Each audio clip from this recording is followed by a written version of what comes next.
On est vraiment dans un moment de l'année où on est vraiment fatigué. On commence à avoir la langue à terre, puis je pense que c'est assez normal.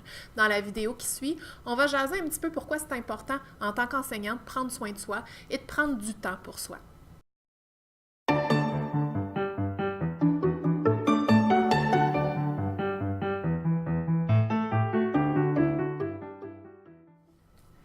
Bonjour tout le monde. Alors aujourd'hui, on va réfléchir si on prend vraiment le temps de prendre soin de soi en tant qu'enseignant.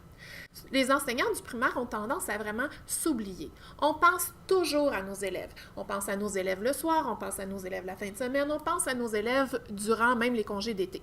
Bon, durant les congés d'été, c'est moins aux élèves qu'on pense, mais on pense à l'école, on pense aux projets qu'on a envie de faire, aux activités qu'on a à développer, au matériel qu'on a besoin de créer. On pense tout le temps à l'école, même quand on n'est pas à l'école. Donc, c'est un métier qu'on fait, on travaille à l'école durant la journée, mais ça nous suit dans nos moments personnels, dans nos moments familiaux, dans nos activités. On a toujours le petit cerveau allumé pour essayer de réfléchir à qu'est-ce qu'il faudrait faire, qu'est-ce qu'on a envie de faire, à trouver des idées.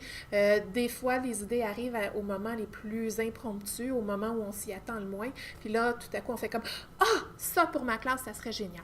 Mais c'est correct. C'est correct de penser à notre métier souvent comme ça, si on le fait par passion, si on le fait par plaisir, si on le fait parce que c'est amusant puis ça nous plaît. Par contre, il y a certains moments, comme personnellement moi à ce temps-ci de l'année, où j'adore mon travail, je suis vraiment une enseignante passionnée, mais je commence à sentir la fatigue s'installer. Donc, je commence à être vraiment fatiguée et la semaine prochaine, c'est la relâche et j'en ai besoin.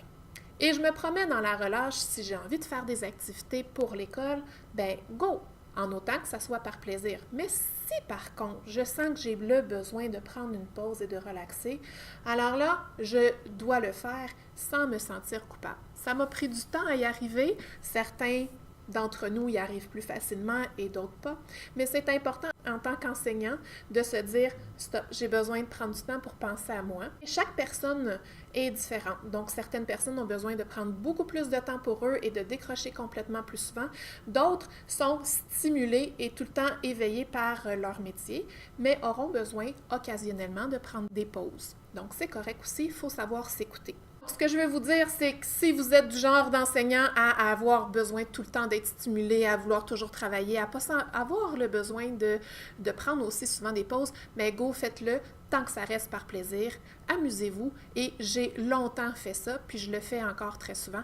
Et c'est correct. Arrêtez aussi de vous sentir coupable d'avoir à travailler, d'avoir le goût de travailler alors que les autres ont besoin de prendre des pauses.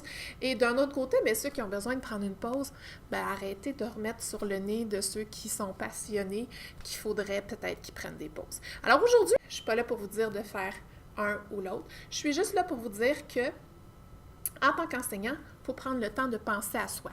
Donc, si vous avez le goût de créer plein de choses pour la classe, plein de choses pour vos élèves, c'est correct, mais trouvez-vous un moment pour penser à vous parce qu'on s'oublie souvent. Donc, ce qui est important, c'est qu'on est dans un métier où on se donne tout le temps, mais il faut aussi se donner à soi. Il faut aussi recevoir, il faut aussi prendre le temps de s'occuper de soi parce que si on veut de l'énergie, si on veut du jus pour pouvoir alimenter ce qu'on a à donner, bien, c'est important vraiment de prendre ce temps-là pour soi. C'est important de ne pas se sentir coupable d'avoir besoin de prendre des pauses ou de ralentir. Donc, si vous sentez que vous êtes prêt à prendre une pause, allez-y sans culpabilité, vous l'avez amplement mérité. Prendre soin de soi, c'est aussi devenir une meilleure personne. Parce que quand on prend soin de soi, on se sent plus épanoui, on se sent plus calme, on se sent plus énergisé. Donc, on devient une meilleure version de nous-mêmes. Et en devenant une meilleure version de soi-même, clairement, on devient aussi un meilleur enseignant ou une meilleure enseignante. Comment prendre soin de soi?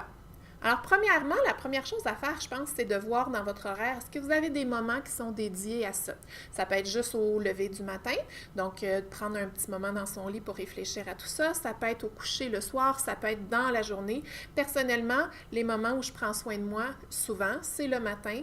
Le soir, quand j'arrive à la maison, j'aime bien relaxer et je m'entraîne aussi le midi. dressez une liste des activités que vous aimez faire ou des choses que vous aimez. Donc, si vous aimez faire de la lecture, du dessin, du tricot, si vous aimez créer des documents, donc c'est un moment pour soi en même temps, si vous aimez faire des activités en plein air, des gens avec qui vous aimez vous entourer. Donc, essayez de dresser la liste de toutes les choses qui vous font plaisir, puis ça va vous inciter à, une fois de temps en temps, regarder la liste et essayer de l'inclure dans vos horaires. C'est important aussi de s'entourer de gens qui sont énergisants, des gens qui vous apportent de l'énergie positive. Donc, si dans votre entourage, tout le monde a la langue à terre, bien, c'est peut-être le temps de faire un appel à notre meilleur ami ou à quelqu'un qu'on connaît qui est toujours pépé et toujours plein d'énergie. Donc, ça peut être un bon moment de s'entourer des personnes qui nous apportent toute cette énergie-là. Aussi, un autre moyen efficace de prendre soin de soi, c'est aussi, par exemple, sur Instagram, il y a une belle communauté d'enseignants qui sont là, qui disent la vérité, qui disent quand il y a des choses qui vont bien, qui vont moins bien, mais qui s'encouragent et qui trouvent le positif de plein de situations. Donc, de trouver de l'entraide. Si vous ne l'avez pas dans votre milieu, c'est possible de trouver cette entraide-là dans différents réseaux sociaux. Donc, on se crée un propre petit réseau de collègues virtuels qui peuvent nous aider à passer au travers des moments plus difficiles et qui peuvent nous aider à voir le positif de chaque situation et à devenir de meilleurs enseignants également.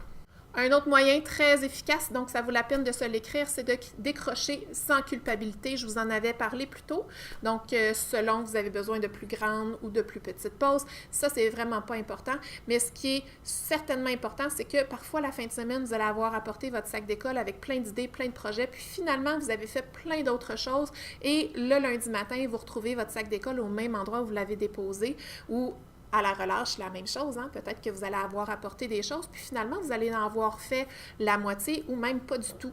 Bien, c'est pas grave. Sentez-vous pas coupable. C'est du temps que vous prenez pour vous. Comment je fais moi? Alors, pour prendre soin de moi, entre autres, le midi, je m'entraîne dans ma classe avec des vidéos d'entraînement et des collègues et ça me fait énormément du bien. Donc, comme vous le voyez, ça fait vraiment sortir le méchant. Ouf! Ce que vous ne devez pas oublier, c'est que vous devez prendre soin de vous. Vous devez prendre autant soin de vous que vous prenez soin des autres. Donc, on a tendance à toujours donner. On donne à nos élèves, on donne à notre famille, on donne à nos enfants quand on en a. On donne. Mais c'est important de penser à vous, de vous occuper de vous autant que vous vous occupez des autres. Vous le méritez, vous en valez la peine et tout le monde va en bénéficier.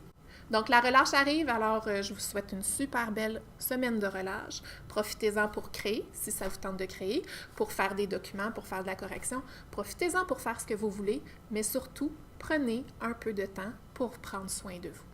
N'oubliez pas de vous abonner à ma chaîne, de cliquer sur la petite cloche afin de recevoir les notifications et de faire le pouce en l'air afin de me montrer que vous avez apprécié cette vidéo-là.